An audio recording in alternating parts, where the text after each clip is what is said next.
സലഫികളെ ഭീഷണിപ്പെടുത്തുന്ന ആളുകളുണ്ട്. അവർ ചിന്തിക്കണം. ഈ കാണുന്ന കന്നഡ പത്രം നിനക്ക് കന്നഡ ಗೊತ್ತಿಲ್ಲ, എനിക്ക് തിരിയൂല, പക്ഷെ നിങ്ങൾക്കറിയാലോ. ഒന്ന് ആലോചിച്ച് നോക്ക്. ഇതിലൊരു ഭീഷണി നമ്മുടെ പ്രവർത്തകന്മാർ വന്നിട്ട് പറഞ്ഞു, സലഫികളുടെ സമ്മേളനത്തിലൊരു ഭീഷണിയുണ്ട്. എന്താ ഭീഷണി? ഔലിയാക്കന്മാരെ, മഹത്തുക്കളെ എന്തെങ്കിലും പറഞ്ഞാൽ ഇവരറിയും. അവരെ തെറി പറഞ്ഞാൽ, അവരെ കുറ്റം പറഞ്ഞാൽ, ഇവിടെ എന്തെങ്കിലും നടന്നാൽ അത് ഞങ്ങൾ ഉത്തരവാദിയാവില്ല എന്ന് പറഞ്ഞ കൈകാര്യം ചെയ്യുമെന്ന മട്ടിൽ. ഓ പ്രിയപ്പെട്ട സഹോദര, ഓ പ്രിയപ്പെട്ട സുഹൃത്തെ, ഈ പ്രമേയം പാസാക്കാനും അല്ലെങ്കിൽ പത്രക്കാരുടെ മുമ്പിൽ പോയിരുന്നിട്ട് ഇങ്ങനെയൊക്കെ പറയുമ്പോ ആലോചിക്കണ്ടേ, ഈ സലഫികൾ ഏത് ഔലിയാക്കളെയാ ചീത്ത പറഞ്ഞത്? സലഫികൾക്ക് അങ്ങനെ ഒരു പരിപാടിയുണ്ടോ? സലഫികൾ ഔലിയാക്കളെ തെറി പറയാറുണ്ടോ? ഇല്ല. മറിച്ച് സലഫികൾ ഒരു കാര്യം പറയും. അതെന്താ? അള്ളാനെ വിളിച്ചു പ്രാർത്ഥിക്കും പോലെ നിങ്ങൾ ഔലിയാക്കളെ വിളിച്ചു പ്രാർത്ഥിക്കരുത്. അതവരെ തെറി പറയലാണോ? അള്ളാനെ ആരാധിക്കും പോലെ നിങ്ങൾ മറ്റുള്ളവരെ ആരാധിക്കരുതെന്ന് നിങ്ങളും പറയുന്നില്ലേ? അത് തെറിയാണോ? നബി സല്ലല്ലാഹു അലൈഹി വസല്ലം ഒന്നിനെയും പടച്ചിട്ടില്ല, പടച്ചവൻ അള്ളയാണെന്നൊരാൾ പറഞ്ഞാൽ അത് റസൂലുള്ളാഹി സല്ലല്ലാഹു അലൈഹി വസല്ലമിനെ തെറി പറയലാണോ? അള്ളാഹുവിന്റെ റസൂൽ സല്ലല്ലാഹു അലൈഹി വസല്ലം ഈ ലോകത്ത് ഒരു പുൽക്കൊടിയെപ്പോലും പടച്ചിട്ടില്ല, പടച്ച റബ്ബ് അള്ള മാത്രമാണെന്നൊരു മുസ്ലിം പറഞ്ഞാൽ അത് റസൂൽ സല്ലല്ലാഹു അലൈഹി വസല്ലമിനെ കൊച്ചാക്കലാണോ? അവിടുത്തെ പൊച്ചിക്കലാണോ? അവിടുത്തെ വിമർശിക്കലാണോ? ഒരിക്കലുമല്ല. ഉള്ള ഒരു സത്യം പറയലല്ലേ ഇതേ സലഫികൾ ചെയ്യുന്നുള്ളൂ. മറിച്ച് ഈ പറയുന്ന കക്ഷികളാണ് ഔലിയാക്കന്മാരെ പച്ചയായി തെറി പറയുന്നത്. ഇത് മനസ്സിലാക്കണം. ഇത് പ്രസിദ്ധീകരിക്കുന്ന, ഇത് കേട്ട പത്രക്കാരായ, പത്രപ്രവർത്തകന്മാരായ സഹോദരങ്ങൾ ഈ ശബ്ദം ശ്രവിക്കുന്നുണ്ടെങ്കിൽ അവരും മനസ്സിലാക്കണം. നിങ്ങളുടെ മുമ്പിൽ വന്നിട്ട് ഇങ്ങനെ അഭിപ്രായം പറഞ്ഞില്ലേ, സലഫികൾ ഇങ്ങനെ ഔലിയാക്കളെ തെറി പറയുന്നവരാണ് അല്ലെ, പറഞ്ഞില്ലേ? എങ്കിൽ ചോദിക്ക്, എവിടെയാണ് സലഫികൾ ഔലിയാക്കളെ? ആരാ ഒരു വ്യക്തിപരമായിട്ട് വല്ലതും പറഞ്ഞു?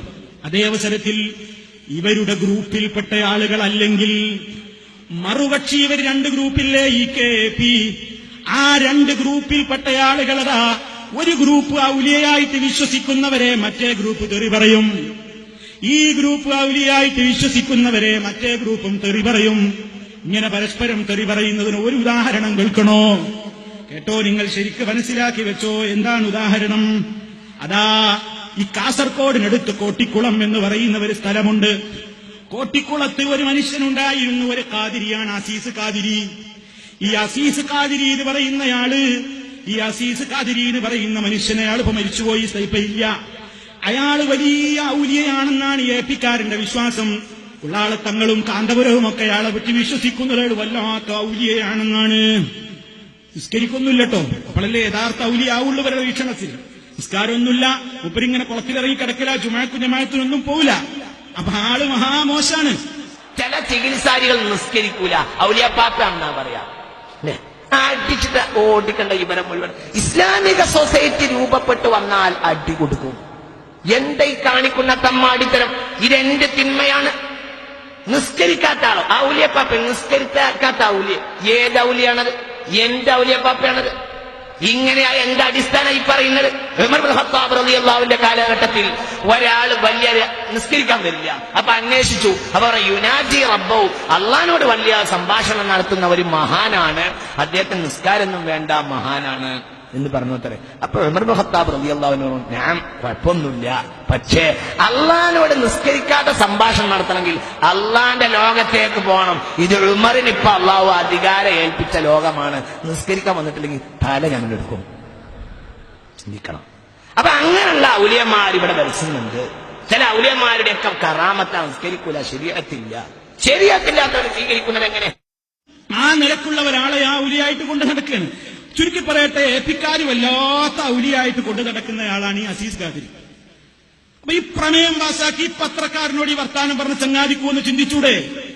ഇവരെന്താ എഴുതിയത് ഈ അസീസ് ഖാദിരിയെ കുറിച്ച്? മറ്റേ വിഭാഗം കാര്യമായി ഔലിയായിട്ട് കൊണ്ടു നടക്കുന്നയാളെ പറ്റി. ഖദ് ജാഅ ഫീനാ ഖാദിരി മിഥ്ലൽ ഹിമാരിൽ ഹാദിരി, ഔകാമുദില്ലിൽ പാതിരി ഓഹോ ഇതെന്തൊരു മാതിരി. ഇതാരാ പാടിയത്? ഈക്കക്കാരൻ ഏപ്പിക്കാരന്റെ ഔലിയയെ തെറി പറഞ്ഞുകൊണ്ട് പാടുകയാണ്. നിഷേധിക്കാനാകുമോ ഫൈസി?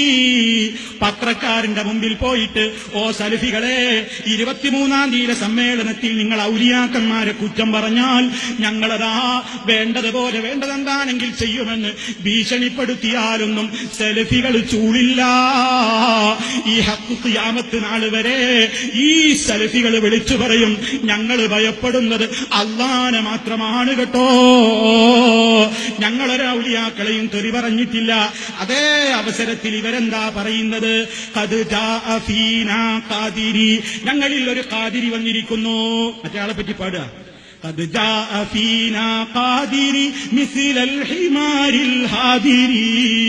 കഴുതയെ പോലത്തെ ഒരു മനുഷ്യൻ, കഴുതയെ പോലത്തെ ഒരു മനുഷ്യൻ. ഔകാമുദില്ലിൽ പാതിരി ഓഹോ ഇതെന്തൊരു മാതിരി. ജനങ്ങളെ പഴപ്പിക്കുന്ന ഒരു പാതിരി അച്ഛനാണ് ഈ ഖാദിരി. ഇത് ഖാദിരിയല്ല, പാതിരി അച്ഛനാണേ. ഇതെന്തൊരു മാതിരി അച്ഛനാണേ എന്ന് ഖാദിരിയെ കുറിച്ച് പാടുന്നു. ഇല്ലേ? ഇത് പത്രക്കാരോട് പറഞ്ഞ ഫൈസി എന്ന് പറയുന്ന ആളും പറയണം. ഞങ്ങൾ പറഞ്ഞോ? പറഞ്ഞില്ല. ഇനിയോ മറ്റേ ഗ്രൂപ്പ്, ഈ ഗ്രൂപ്പിൽ ഔലിയാനെ തെറി പറഞ്ഞിട്ടില്ലേ? അതാ ഏപ്പിക്കാരെ സംബന്ധിച്ചിടത്തോളം ഇവരിങ്ങനെ തെറി പറഞ്ഞെങ്കിൽ ഇനി അതാ ഈ വിഭാഗം വലിയ ഔലിയായിട്ട് കാണുന്നയാളാണ് ശംസുൽ ഉലമ എന്ന പേരിൽ അവർ പറയുന്ന ഇ.കെ. അബൂബക്കർ മുസ്ലിയാര്. ശംസുൽ ഉലമ എന്നവർ പറയുന്ന ഇ.കെ. അബൂബക്കർ മുസ്ലിയാർ അവരുടെ കണ്ണിൽ വലിയ ഔലിയാണ്. അദ്ദേഹത്തിന്റെ പേരിൽ ആ ഔലിയയുടെ പേരിൽ മൗലിദ് വരെ ഇ.കെ.കാർ ഇറക്കിയിട്ടുകൊണ്ട് ആ ആളെ കുറിച്ച് മറ്റോരെന്താ പറഞ്ഞത്? ശംസുൽ ഒലക്ക. ഞാൻ പറഞ്ഞതാ ശംസുൽ ഒലക്കാൻ ഒരു ഔലിയനെ മറ്റേയാള് പറയാ ശംസുൽ ഒലക്ക. മാത്രല്ല മുനാഫിക്കാണെന്നെഴുതി, ജനറൽ ജാഹിലാണെന്നെഴുതി. അതാ പണത്തിന്റെ കിലുക്കം കേട്ടാൽ ദീനിന്റെ ഫത്വ മാറ്റുന്ന അവസരവാദിയാണെന്നെഴുതി. ഇത് മുജാഹിദ് എഴുതിയിട്ടുണ്ടോ? സലഫികൾ എഴുതിയിട്ടുണ്ടോ? ഞങ്ങൾ എന്ത് തെറ്റാ നിങ്ങളോട് ചെയ്തത്? ഞങ്ങൾ അല്ലാഹു പറഞ്ഞതുപോലെ വഅന്നൽ മസാജിദ ലില്ലാഹ് ഫലാ തദ്ഉ മഅല്ലാഹി അഹദാ ഖുൽ ഇന്നമാ അദ്ഉ റബ്ബീ വലാ ഉശ്രികു ബിഹി അഹദാ. ഓ നബിയേ പറയൂ, ഇന്നമാ അദ്ഉ റബ്ബീ, ഞാൻ എന്റെ റബ്ബിനെ മാത്രമേ വിളിച്ചു ദുആ ചെയ്യുകയുള്ളൂ, അവനിൽ ഒരാളെയും ഞാൻ പങ്കു ചേർക്കൂല. ഇതാപ്പ സലഫികൾ ഔലിയാക്കന്മാരെ തെറി പറഞ്ഞത്. നിങ്ങൾ ആലോചിച്ചു നോക്കൂ. അതേ അവസരത്തിൽ ഞങ്ങൾ നിസ്കരിക്കാത്ത ഔലിയാക്കളുണ്ടെങ്കിൽ പറയും അയാൾ നിസ്കരിക്കൂല. അത് തെറിയാണോ? നിസ്കരിക്കാത്ത ഔലിയാക്കന്മാരാണ് പോലും. സ്വഹാബത്ത് അങ്ങനെ വിശ്വസിച്ചോ? ആദ്യത്തെ സമുദായത്തിന്റെ ആദ്യക്കാരിൽ നന്നായതുപോലെ നമ്മളും നന്നാകൂ. അതാ നമ്മുടെ വിഷയം. മുസ്ലിം സമുദായം അന്നും ഇന്നും ഈ സമുദായത്തിന്റെ നമ്മുടെ നേതാക്കന്മാര് സ്വഹാബത്താണ്. സ്വഹാബത്തിന്റെ കാലത്ത് നിസ്കരിക്കാത്തൊരു ഔലിയ ഉണ്ടായിരുന്നോ? ഉണ്ടോ? നിങ്ങൾ ആലോചിക്കും. നിഷ്പക്ഷരായ ഉമ്മതങ്ങന്മാര്, സഹോദരീ സഹോദരങ്ങൾ, എന്റെ ശബ്ദം ദൂരെ നിന്നെങ്കിലും ശ്രവിക്കുന്ന സഹോദര, സർവ മുൻവിധികളും മനസ്സിൽ നിന്ന് പറിച്ചെറിഞ്ഞിട്ട് ഒന്ന് കണ്ണും കാതും കൽബും ഈ ശബ്ദത്തിലേക്കൊന്ന് കൊടുക്ക്, ചിന്തിക്ക്. അല്ലാഹു തന്ന ബുദ്ധി കൊണ്ട് ചിന്തിക്ക്. സ്വഹാബത്തിന്റെ കാലത്ത് നിസ്കരിക്കാത്ത ഒരു വല്ലരും ഉണ്ടായിരുന്നോ? ഉണ്ടായിരുന്നു. അത് മുനാഫിക്ക് നിസ്കരിച്ചിട്ടില്ല. പിന്നാര കാഫിർ, അവർ നിസ്കരിച്ചിട്ടില്ല. പിന്നാര മുശ്രിക്ക്, അവർ നിസ്കരിച്ചിട്ടില്ല. പിന്നാര യഹൂദി, പിന്നെ നസ്രാനി, അതൊക്കെ വേറെ കമ്പനി. മുസ്ലിമീങ്ങളോടാ ചോദിക്കുന്നത്. മുസ്ലിമായിട്ട് ജീവിച്ച ആരാണ് നിസ്കരിക്കാതിരുന്നത്? ഇല്ല, എല്ലാവരും നിസ്കരിച്ചു. എല്ലാവരും നിസ്കരിക്കണത് എല്ലാവരും കണ്ടു. നിസ്കരിക്കണത് മാത്രം കാണൂല, സാപ്പാട് കഴിക്കുന്നത് കാണും. അങ്ങനത്തെ ഒരാൾ അന്നുണ്ടായിട്ടില്ല. ചില ആളുകൾ പറയണേ ഞങ്ങൾ ഔലിയാന്ന് പറഞ്ഞ 40 തടിയാണ്. 40 തടിയാ. ചിലര് പറയുന്നത് കുറച്ചും കൂടി അതിര് കവിഞ്ഞിട്ട് പറഞ്ഞു 40 ഒന്നും അല്ലേ, 360 തടിയാ. 360 തടി. എന്നിട്ടോ നിസ്കരിക്കാത്ത എന്താ?